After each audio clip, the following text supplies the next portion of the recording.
Como conseguir fazer as alunas de Baby não focarem somente em uma aula temática? Sabendo distribuir a hora de brincadeira, a hora de exercício. Muitas entendem como uma aulinha livre e perdem o foco de uma aula de balé. E se tiver um menininho na turma, o planejamento poderia ser o mesmo? Então, primeiro, as alunas, elas só vão ter em mente que a aula é uma aula só de brincadeira se você já tiver começado nessa linha, né? Aí, se você tiver começado a tirar essa ideia delas e começar a colocar a rotina na vida dessas meninas dentro da sua aula, né? Eu coloquei lá como é que deve ser o início, meio e fim da aula. Você precisa seguir, né? Primeira aula de planejamento, você foca nessa aula que para ali você não vai ter problema nenhum, né? Se você começar e terminar assim. Então, início, reverência, depois aquecimento, depois conteúdo, alongamento, brincadeira e reverência, agradecimento final, né? Tudo isso você tem que fazer, não pode deixar de fazer. O que vai mudar realmente na sua aula são os exercícios. Cuidado com a aula temática. A aula temática você usa como sua aliada, né? Uma vez ou outra perdida, né? Eu preciso fazer uma aula de Páscoa, pronto, da Páscoa, e aí, como é que eu faço?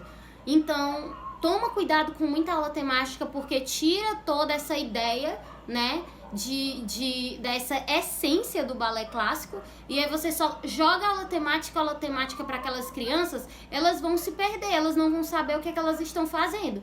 E aí no final você talvez, bate aquilo, eu fiz aula de princesa, eu usei esse braço aqui como tal braço, e aí a próxima aula vai ser a aula da Chapeuzinho Vermelho, como esse braço aqui já vai ser outro, eu vou levando aqui não sei o que, aqui eu tô levando a cestinha, e aí a criança vai ficar toda perdida.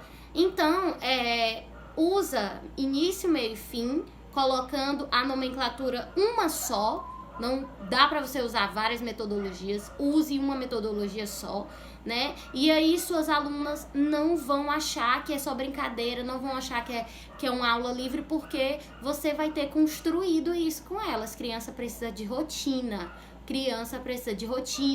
E não deixe sua aula chata colocando sempre os mesmos exercícios. Você pode sim colocar uma brincadeira, só que no horário da brincadeira. Onde é o horário? Sempre o horário da brincadeira é depois do alongamento. Então, se por um acaso você começar a aula e não fizer reverência, elas vão lhe perguntar: professora, e a reverência? Você não fez, né? E as minhas alunas, elas já estão tão enraizadas com isso, porque elas não... Já aconteceu sim, de ter que correr para ensaiar coreografia de espetáculo e eu pular. Vamos ensaiar, mas a gente não fez reverência, vamos lá. Por mais que você não tenha, não deixe de fazer reverência, não deixe de fazer passo a passo da sua aula, porque elas começam a se educar. É a disciplina delas. E se tiver um menino, você não vai mudar o seu planejamento, não. Você vai intensificar os exercícios para aquele menino, né? Se as alunas fizeram 2 saltos, o menino faz 4 saltos, um exemplo, sabe? Então, intensifica para ele, não muda o seu planejamento.